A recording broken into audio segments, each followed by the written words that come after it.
नमस्कार।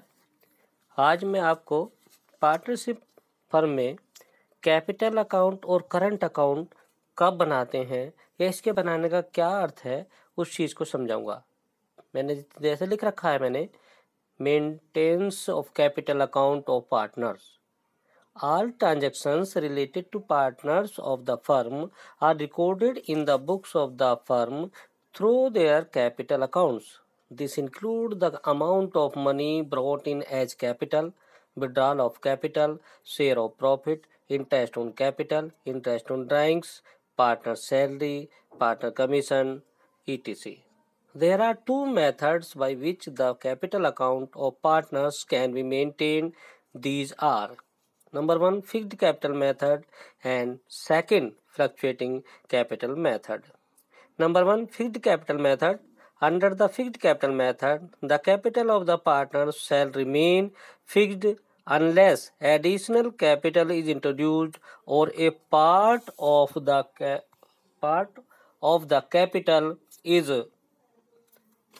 withdrawn as per the agreement among the partners.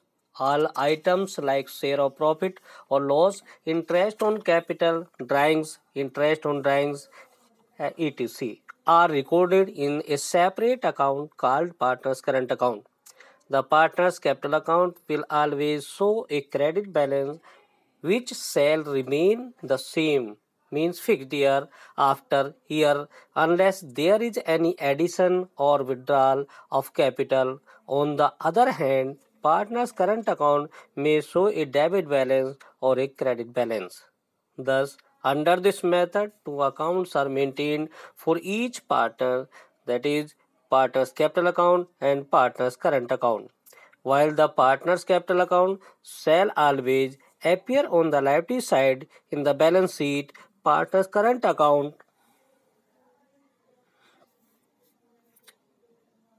balance shall be shown on the liability side if the balance in the balance sheet. If they have debit balance shall be appear on the asset side in the balance sheet.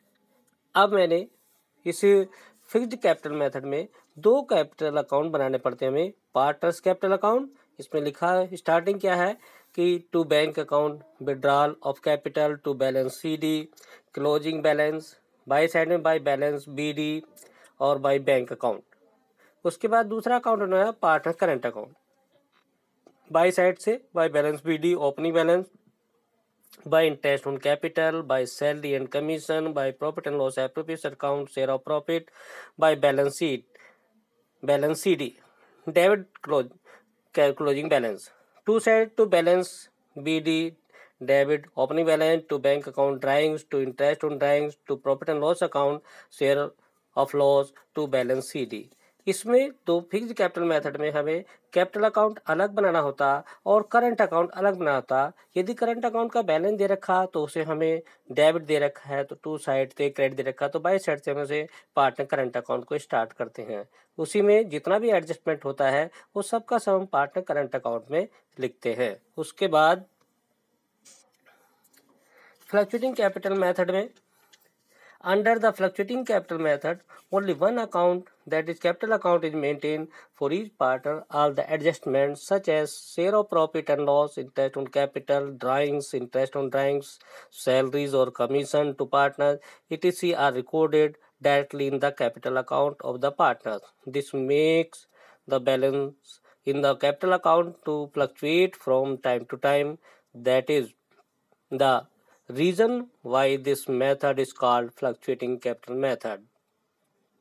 Partners capital account, यहाँ पर केवल एक ही account बनता है और partner capital account का नाम दिया to bank account, withdrawal of capital, to bank account drawings, to interest on drawings, to profit and loss account, share of loss, to balance C D. By side में by balance B D opening balance इसमें दिया होता, by bank account fresh capital या additional capital, by interest on capital, by salary and commission, by profit and loss appropriation account. मैं आशा करता हूं कि इसके द्वारा इस वीडियो को देखकर आप पार्टनरशिप में फिक्स्ड मेथड और फ्लक्चुएटिंग मेथड में लिखा होगा तो हम किस प्रकार से अकाउंट बनाते हैं ये सीख गए होंगे। उसके बाद मैंने एक और में दिखाया है कि प्रॉफिट एंड लॉस अकाउंट जो हम बनाते हैं वो किन स्थिति में हम बनाते हैं। तो प्रॉफिट एंड लॉस अकाउंट दे रखा है हमारे पास कि यदि हमने बाय प्रॉफिट जो हमें दिया गया होता है और से to rent, to interest loan, to manager commission, यदि इन तीनों नामों में से कोई सा भी नाम हमारे क्वेश्चन में आता है तो हमें उसके लिए या तो प्रॉफिट एंड लॉस अकाउंट बनाना होता या उसकी कैलकुलेट वर्किंग नोट में करके हमें पी एंड एल एप्रोप्रिएशन में उसे माइनस करके दिखाना होता है। ये अच्छा ही रहता है कि हम उसे प्रॉफिट एंड लॉस अकाउंट बनाकर शो करें। इसमें रेंट पेड और इंटरेस्ट लोन के बारे में मैंने इसे थोड़ा डिटेल में दिया है, तो उसे पढ़कर आप अपनी प्रॉब्लम को सॉल्व कर सकते हैं। धन्यवाद।